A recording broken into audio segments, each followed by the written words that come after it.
Hello guys, today I will be showing you how to link Instagram to TikTok profile. If you find this video helpful, please do like and subscribe. So first, you need to launch or open your TikTok, and then here what you're going to do is you have to tap on edit profile. Here on edit profile, you will see different features and you can see this link. And if you want to add a link here, not just Instagram, for example, Linktree, YouTube, or other platform, you just have to tap this one. So if you want to add your Instagram, just click add. It will take you directly to this where all you need to do is to enter your email address or username as well as your password in order for you to connect your Instagram account to your TikTok.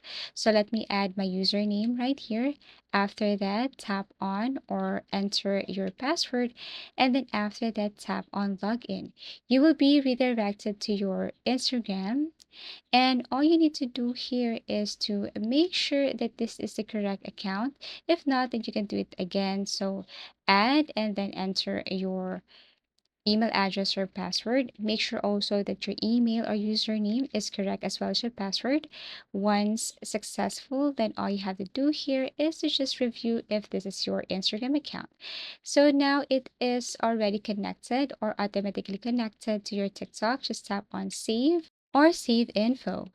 That's how easy it is to link Instagram to TikTok profile. Thank you so much for watching and see you again in our next video tutorials.